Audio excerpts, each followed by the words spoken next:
नमस्कार, मैं आज़ाद कबीर। आप देख रहे हैं ए न्यूज़ टुडे। इस वक्त ए न्यूज़ टुडे की टीम बांगर मऊ के सीएचसी पे मौजूद है। सामुदायिक स्वास्थ्य केंद्र है ये।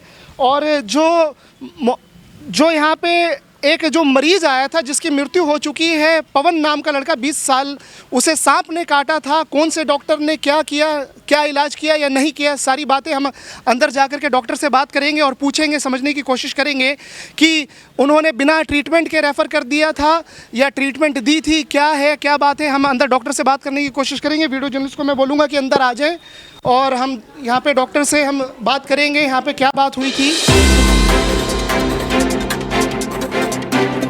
इस वक्त ए न्यूज़ टुडे की टीम यहाँ पे सीएचसी बांगर मऊ में मौजूद है। तस्वीरें आप दिखा सकते हैं कि किस तरह से यहाँ पे मरीज़ यहाँ पे बैठे हुए हैं, ट्रीटमेंट चल रहा है। डॉक्टर दिलीप यहाँ पे बैठे हुए हैं और डॉक्टर सागर यही हैं, डॉक्टर सागर है। डॉक्टर दिलीप आप हैं, मुकेश जी कहाँ हैं, अभी जो अधीक्षक हैं कहाँ गए हैं? डीएचएस की मीटिंग है। डिस्ट्रिक्ट क्या कहते हैं हेल्थ स्कीम जो होती है उसकी हो रही है, मीटिंग हो रही है, तो उससे जिला में है जी। तो उनके एब्सेंस में जो रिस्पॉन्सिबिलिटी होती है आपके ऊपर आ जाती है? नहीं है सच में, जो सीनियर होगा उसको उसके पे रहता है। एक मरीज़ आया होगा आपके पास जिसको सांप स्नैक बाइट का केस था, तो उसको ट्रीटमेंट नहीं दिया गया था क्या? ट्रीटमेंट दिया गया, जैसे हमारे डॉक्टर साहब थे उस समय इमरजेंसी में। एक्चुअली ये आपको पूरी बात। मेरा नाम डॉक्टर सागर है। मैं सीएचसी में बांगर मऊ में मेडिकल ऑफिसर के पोस्ट पे तैनात हूँ। कल रात में पेशेंट आया था 3:05 पे, पवन सिंह नाम, son of Keshan Pal, age 19 years था। सस्पेक्टेड स्नेक बाइट था पेशेंट को। उसके साथ 2 अटेंडेंट आए थे, एक पारुल उसका जो भाई था। वो ऑलरेडी कहीं से प्राइवेट ट्रीटमेंट लेके आए थे। उसके बाद वो सीधे यहाँ पे आए हमारे इमरजेंसी में। मैंने तुरंत अटेंड किया, प्राइमरी ट्रीटमेंट दिया। तब तक पेशेंट का थोड़ी सी सीरियस हालत में हो रहा था। तुरंत मैंने 108 पे कॉल करके मैंने जिला अस्पताल पे प्राइमरी ट्रीटमेंट देके रेफ़र कर दिया। जिला अस्पताल में अभी पारुल से जो उसका पवन का जो बड़ा भाई है साथ में आप आया था सीएचसी में, उससे हमारी बात हुई है। वो कह रहे हैं कि यहाँ पर कोई भी हमें ट्रीटमेंट नहीं दिया गया। इस पे क्या कहना है? ऐसा कुछ नहीं है, जो भी ट्रीटमेंट दिया जाता है हमारे इमरजेंसी में रिलेटेड। जब स्नैक बाइट के केस आते हैं तो यहाँ पे आपके इस बांगर मऊ सीएचसी में एएसवी एंटी स्नैक विनम वगैरह अवेलेबल हैं? जी बिल्कुल अवेलेबल हैं। आज भी अवेलेबल थे और कल भी अवेलेबल? जी। तो क्या हुआ था? वो तो सीधा वो कह रहे हैं, सीधा वो उनका आरोप है, आप पे लगा रहे हैं कि ना डॉक्टर ने सीधा रेफर लिख दिया है, कुछ भी इलाज वगैरह कोई भी ट्रीटमेंट नहीं दिया। इस पे क्या कहते हैं? पेशेंट के अटेंडेंट को अटेंड किया गया। पेशेंट के अटेंडेंट से जब पूछा गया कि किसने काटा गया है, सस्पेक्टेड स्नेक बाइट था।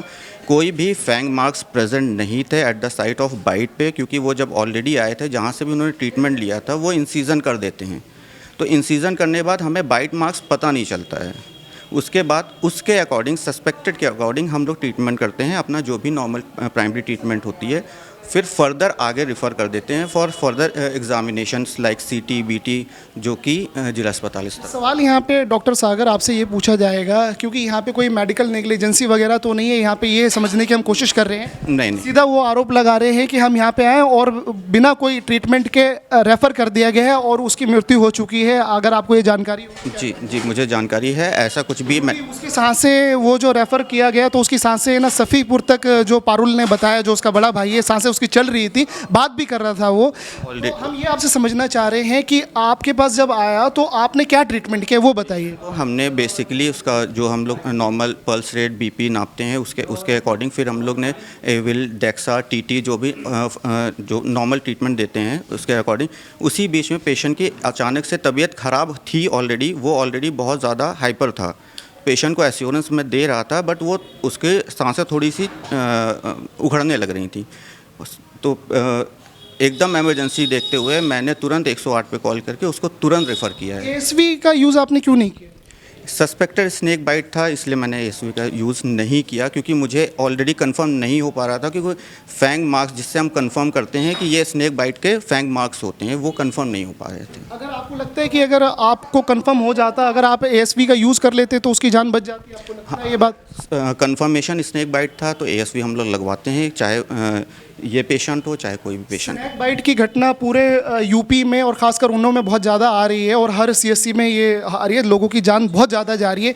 आप पहचान नहीं पाए कि ये स्नैक बाइट है? आप पहचानने में क्यों दिक्कत हो रही थी आप? एक्चुअली क्या है, जब हम लोग स्नेक बाइट का केस पहचानते हैं तो स्नेक बाइट के केसेस में हम पॉइजनस नॉन पॉइजनस स्नेक देखते हैं जिसमें फैंग मार्क्स प्रेजेंट होते हैं, 2 बाइट प्रेजेंट होती हैं। बट जब पेशेंट हमारे पास आया था वो ऑलरेडी इंसाइज था, तो जब आप चीरा लगा देते हो उससे सस्पेक्शन बढ़ जाता है कि ये स्नेक बाइट है या नहीं है। चीरा कहाँ पे, जहाँ पे स्नैक ने बाइट किया वहाँ पे चीरा लगा हुआ था? जी, इसकी तस्वीरें आपने फ़ोटो क्लिक करी है? फोटो तो नहीं, इतना टाइम नहीं रहता है कि मैं वो करूँ, बट मुझे पेशेंट को भी अटेंड करना है। चीरा लगा हुआ, कितना चीरा लगा हुआ था? कि चीरा कैसे, किस तरह का चीरा? ये चीज़ तो पेशेंट बता सकते हैं, कहाँ आधा तो ये तो चलिए पीएम रिपोर्ट में, पोस्टमार्टम रिपोर्ट में आ जाएगा, लेकिन यहाँ पे हम ये आपसे समझना चाह रहे हैं कि डॉक्टर सागर, आपको एएसवी देने में क्यों दिक्कत आई? सस्पेक्ट आप एएसवी दे देते तो जान तो बच जाती। नहीं, पेशेंट ऑलरेडी बहुत सिक था, मुझे पेशेंट को भी देखना था। एएसवी मैंने इसलिए भी नहीं दिया क्योंकि एनाफाइलेक्टिक शॉक को भी देखना पड़ता है। आफ्टर टेस्ट डोज हम लोग देते हैं, बट वो सस्पेक्ट। एनाफाइलेक्टिक शॉक को आप समझाएं, क्या कहना चाह रहे हैं? जैसा मेडिकल टर्म है ना, आप थोड़ा समझाएं उसको आसान करके। कभी भी कोई भी ड्रग का रिएक्शन होता है तो कुछ ड्रग्स होती हैं जिनको हमें पहले आफ्टर टेस्ट डोज देना पड़ता है।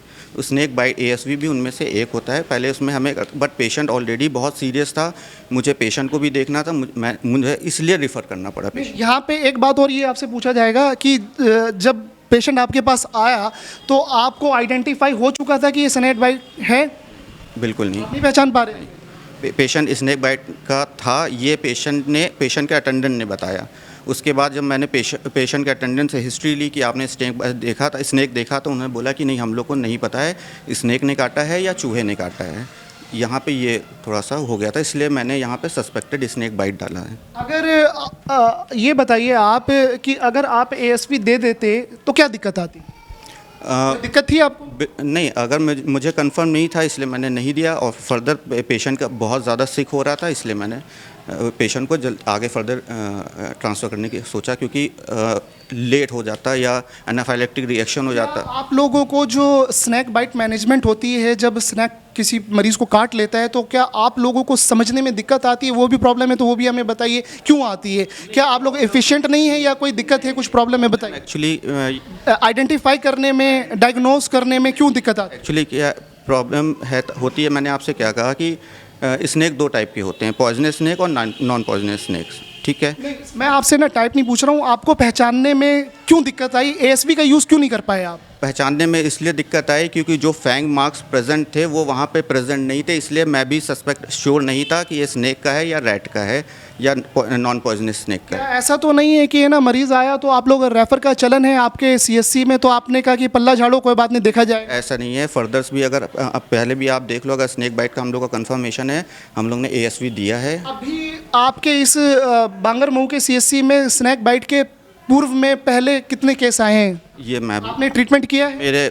नहीं, मैंने अभी प्रीवियसली तो ट्रीटमेंट 1-2 किया था जिसमें से स्नेक बाइट नहीं थे। क्योंकि परिजन जो है वो आरोप लगा रहे कि डॉक्टर ने कोई भी ट्रीटमेंट नहीं किया, सीधा रेफर कर दिया और रास्ते में उसकी मृत्यु हो गई, जिला अस्पताल ब्रॉड डेथ। नहीं, पेशेंट ऑलरेडी ट्रीटमेंट कहीं से लेके भी आया था, अगर पेशेंट के अटेंडेंट ने आपको ये बताया भी होगा, वो ऑलरेडी बहुत लेट आए। ये बात हमें नहीं बताई, सिर्फ ये कहा कि हम जिला अस्पताल में लेकर, ये हम सीएससी बांगर मऊ लेकर के गए थे और हमें डॉक्टर ने बिल्कुल ही है ना बिना देखे हुए वापस। नहीं, बिल्कुल ऐसा नहीं हो। हमने पूछा कि कितने बजे, वो बोले कि हमने 20 मिनट में, 20 से 30 मिनट में सांप काटने के हमने ना अपने पेशेंट को हम पहुंचा दिया था हमने सीएससी में। पेशेंट जब आया था मैंने तुरंत हिस्ट्री ली थी कि आप इसके पहले। हमारी एक रिपोर्ट है, हमने आपके उन्नाव जिले के सीएमओ चीफ मेडिकल ऑफिसर से हमने इंटरव्यू किया था। उन्होंने ये बोला कि हमारे जितने भी पीएससी सीएससी है वहाँ पे हमारे डॉक्टर कैपेबल हैं, वहाँ पे एंटी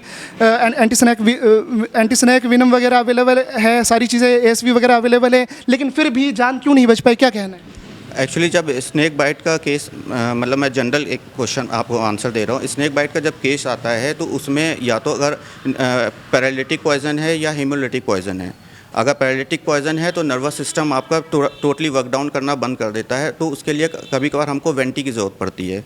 हमारा ये हम समझने की कोशिश कर रहे हैं कि डॉक्टर सागर आपसे नेग्लिजेंसी तो नहीं हुई है? नहीं, हमारी तरफ से, मेरी तरफ से, मैं आपसे बोलूँगा, मेरी तरफ से कोई नेग्लिजेंसी नहीं हुआ है। पेशेंट को मैंने अटेंड किया है, पेशेंट को प्राइमरी आपसे अगर नेग्लिजेंसी आपसे नहीं हुई है डॉक्टर सागर, तो फिर पहचानने में क्यों दिक्कत आई? डॉक्टर सागर एएसवी अगर उसको पड़ जाती, दे दिया जाता तो उसकी जान बच जाती, क्यों नहीं पहचान पाया? उसके जहाँ पे उसने बाइट दिखाने की कोशिश कर रहा था पेशेंट को, या पेशेंट के अटेंडेंट बता रहे थे, उस समय वहाँ पे बाइट का कोई भी फैंग का मार्क प्रेजेंट नहीं था। ये बहुत बड़े सवाल हैं। उत्तर प्रदेश की जनता बेहाल है और हर जगह पूरे उत्तर प्रदेश में और ख़ासकर उन्नाव ज़िले में जो सांप काटने की घटना है वो लगातार होती हुई नज़र आ रही है। और यहाँ पे जो हेल्थ मेडिकल फैसिलिटीज़ हैं और डॉक्टर्स हैं, यहाँ पे बहुत बड़े सवाल ये उठ रहे हैं कि आखिर डॉक्टरों को सांप जो काट लेता है किसी भी इंसान को, वो पहचानने में क्यों दिक्कत आती है? यहाँ पे दो बहुत बड़े सवाल हैं कि क्या मेडिकल नेग्लिजेंसी हुई है डॉक्टर सागर से, या दूसरी दिक्कत ये है कि यहाँ पर ये पहचान नहीं पाए, और अगर ये पहचान नहीं पाए हैं कि सांप ने काटा है तो ये फिर इन्होंने ट्रीटमेंट क्यों नहीं है किया, क्यों नहीं ये एंटी स्नेक विनम का यूज़ कर पाए? ये बहुत बड़े सवाल है प्रशासन पे। एक 20 साल के युवा की मृत्यु हो गई है। पवन नाम का ये बांगर मऊ का ये निवासी है। ये बहुत ही दुखद घटना है, ये उत्तर प्रदेश उन्नाव ज़िले से। और ख़ास करके डॉक्टर सागर यहाँ पे बैठे हुए हैं, इन्होंने अपना तर्क, इन्होंने अपनी बात रखी है, इनसे हमने काफ़ी बातें की हैं। लेकिन सवाल यहाँ पे इनके प्रेजेंस में दो बहुत बड़े सवाल यहाँ पे ये उठते हैं कि क्या डॉक्टर सागर का यहाँ पे मेडिकल नेग्लिजेंसी है, इनसे कोई लापरवाही हुई है, और दूसरी सबसे बड़ी बात है या नहीं हुई है। या दूसरी सबसे बड़ा सवाल ए न्यूज़ का ये है कि सांप जब काट लेता है किसी भी इंसान को और वो किसी भी पीएचसी और सीएचसी में उत्तर प्रदेश के वो पहुंचता है, तो हमारे डॉक्टर रेफ़र क्यों करते हैं, पहचान क्यों नहीं पाते हैं? जबकि ज़िले के सीएमओ का ये दावा है कि सारी मेडिसिन, सारी एएसवी, हमारी सारी एफिशिएंट डॉक्टर हैं, मौजूद हैं, लेकिन उसके बावजूद भी जान जनता की चली जाती है। ये सारे बड़े सवाल हैं, इसकी पड़ताल की जाएगी। आप ग्राउंड जीरो से रिपोर्ट हम आपको सीएससी बांगर मऊ से दिखा रहे थे। ए न्यूज़ टुडे के साथ आप बने रहिए। वीडियो जर्नलिस्ट गौरव के साथ मैं आज़ाद कबीर, ए न्यूज़ टुडे।